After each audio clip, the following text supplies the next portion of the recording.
gente, tudo bom? Então, eu fui assistir o filme da Alice no final de semana, então eu me inspirei para ensinar um pouquinho de xadrez para vocês. Quem leu o livro ou viu o filme, percebeu que quando eles falam de batalha entre as rainhas, é uma batalha de xadrez, tá? Ninguém precisa ficar nervoso, porque eu vou ensinar de uma maneira simples, vocês podem ter certeza que é fácil, vocês vão aprender, tá bom? Não vai ser só um vídeo, hoje eu vou começar falando para vocês a respeito de tabuleiro e peças, mais pra frente a gente fala de movimentação e, enfim, outras coisas importantes a respeito do jogo, tá bom? Antes de começar a explicar o tabuleiro e as peças de xadrez, eu só queria falar pra vocês que a respeito da origem, vocês podem pesquisar nos livros e na internet, tem um monte de teoria, tá? Mas eu sempre falo que ele surgiu na Índia no século VI depois de Cristo, e a ideia toda, quando surgiu, foi o seguinte: o rei estava muito triste por causa da morte do seu filho, então, nada assim, na verdade, nada conseguia fazer ele se alegrar. Então, um homem trouxe um jogo e apresentou esse jogo com o nome de Chaturanga, e esse jogo ele simulava a batalha entre dois reinos. Então, assim, isso conseguiu entreter um pouco o rei, porque naquela época aconteceu muitas guerras, e ele conseguia reproduzir no jogo as batalhas entre os reinos. Depois de um tempo, o jogo se espalhou no mundo inteiro e ele passou a ser chamado de xadrez. Até hoje, algumas regras vão mudando, então, assim, não é uma coisa que era um jogo antigo e com o passar do tempo não teve mudanças. Ainda hoje tem regras novas, então as pessoas que gostam de jogar sempre têm que estar ligados nisso, certo? Bom, primeiro eu queria falar, aqui está o tabuleiro montado, tá? Eu vou desmontar ele para poder ensinar para vocês como é que fica.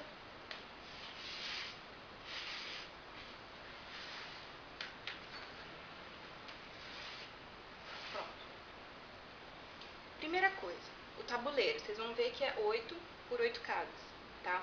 Tem aqui um A, B, C, D e 1, 2, 3, que a gente não vai ver agora, a gente só vai ver quando a gente falar de anotação, mas já tentem imaginar alguma coisa como um campo de batalha naval, sabe? Que você fala navio, na C4, enfim, é isso, mas depois a gente vê com calma.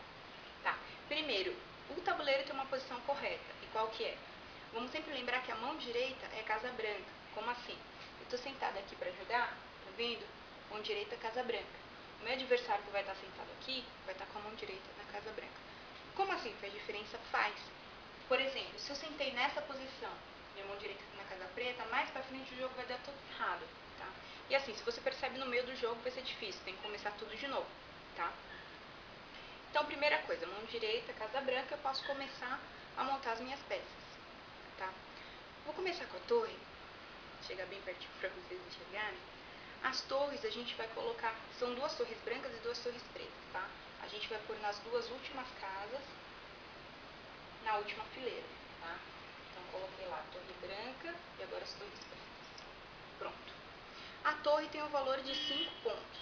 Como assim valor? Na verdade, é tudo uma hierarquia de peças, né? Tem as peças mais fortes, as peças mais fracas, isso varia de acordo com a movimentação e com a importância de cada uma. Por exemplo, o rei é a peça mais forte, e o peão, talvez, por alguns, possa ser considerado a peça mais fraca, tá?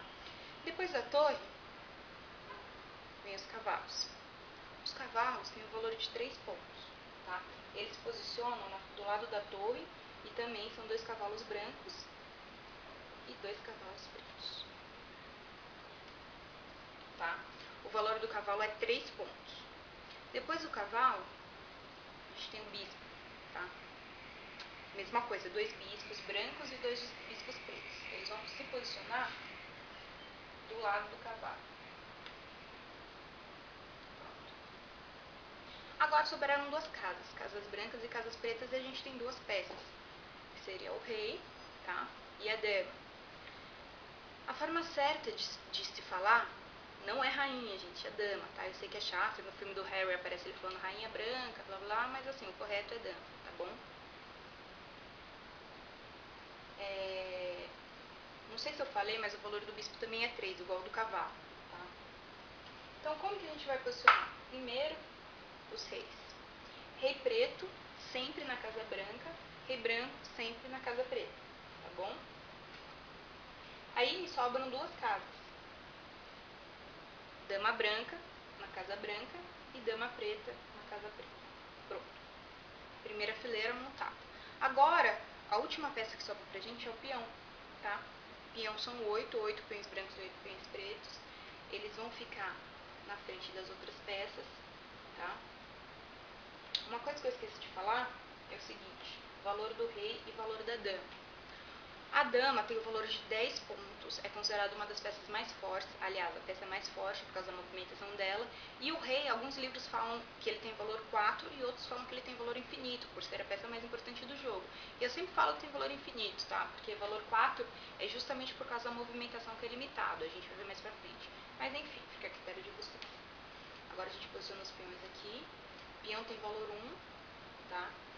Algumas pessoas falam que é a peça mais fraca, só que a gente não pode esquecer que o peão, quando chega na última casa oposta, ou seja, o peão branco quando chega na última fileira branca e o peão branco quando chega na última fileira preta, eles podem se transformar em qualquer peça, menos o próprio rei.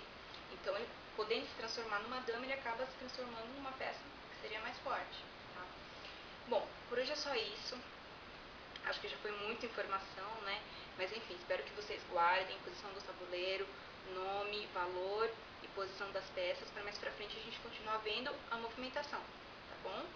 É isso, gente. Quem puder depois tenta montar em casa o tabuleirinho. E quem sabe às vezes começam até a pegar algumas movimentações, tá bom? Espero que vocês tenham gostado. Até mais, gente.